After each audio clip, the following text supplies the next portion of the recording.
Si on va au stade, c'est pour plusieurs raisons. Supporter son équipe de cœur, passer du bon temps et j'en passe. Mais il y a une raison qui n'est plus actuelle et je me dois d'en parler. Quand j'étais plus jeune, je suis allé voir Paris-Amiens à l'époque où Amiens était en Ligue 1, c'était il y a longtemps sa mère. Et même si je vis à Amiens, j'avais fait le déplacement pour un seul joueur, Neymar Junior. La magie de ces gestes, son côté freestyle mais pas forcé. En fin de compte, Amiens, je m'en foutais pas mal, tu vois.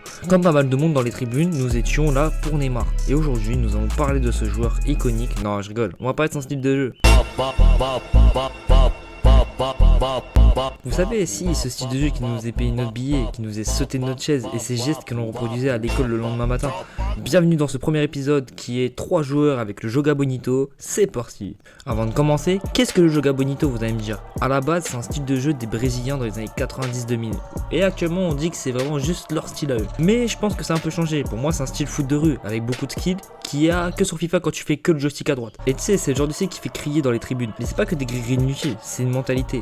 Jouer avec l'adversaire, vouloir l'envoyer en enfer, tu vois. C'est un style qui se perd avec le temps. Il ne reste que Neymar qui a le Joga Bonito en tant que pur brésilien. Mais il y a d'autres joueurs qui méritent leur place dans ce style brésilien. Des joueurs très connus ou sous-cotés, des joueurs qui l'ont eu durant une saison ou tout le long de leur carrière. Bref, on peut commencer avec le premier. Numéro 1, Ronaldo à United. Je commence avec le plus logique de tous, comme ça c'est fait, et je vais pas me faire tabasser après dans la rue parce que je l'aurais pas cité. Oui, je suis un gros fan de CR7, ça je l'assume, vous l'avez vu, il est sur 4 milliards des milliards de machines YouTube. Mais à United, on a rarement vu un joueur avec autant de skill et un mec aussi showman. Passe-moi en jambe jusqu'à Barbès, frappe nucléaire direction lucarne opposée, serial skiller. Bref, si je continue, je vais pleurer sur pour lui en termes de skill parce que putain, j'en ai lâché des larmes quand je voyais ces compilations quand j'étais petit. On est sur le grade de ce qui se fait le mieux. Des virgules petits ponts, des grandes courses rapides comme s'il se faisait courser par la bague. En plus de son duel avec Zlatan sur la Joga TV, des insensables, je pense qu'il est certifié brésilien dans le sang à cette période-là. Et je vous conseille de regarder son match contre le Brésil, vous verrez le sale qu'il aura fait, c'est vraiment terrifiant. Et dans ce match, il y a un autre joueur qui les a tués aussi, et c'est le deuxième de la liste, Ricardo Quaresma.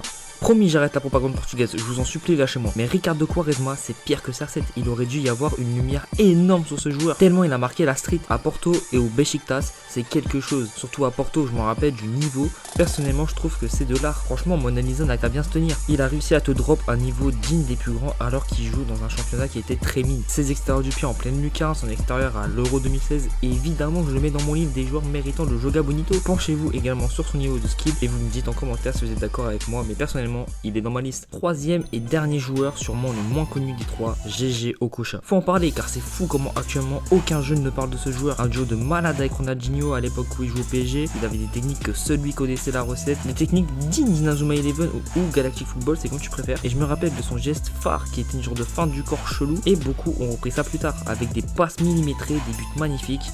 Bref, GG Okocha, il mérite vraiment sa place dans la famille. Merci d'avoir regardé cette vidéo, j'espère qu'elle t'aura plu. J'ai cité les plus grands joueurs qui méritent le Joga Bonito car nous sommes que au premier épisode. Pour les prochains, j'ai des idées de joueurs, mais j'aimerais quand même que vous me citez des joueurs en commentaire. Comme ça, je jugerai vos avis et je vous dirai si vous êtes un footix ou un homme de goût. N'hésite pas à t'abonner si la vidéo t'a plu. C'était Spunchy. Ciao amigo. 6:45, agir, rien ne sert de parler.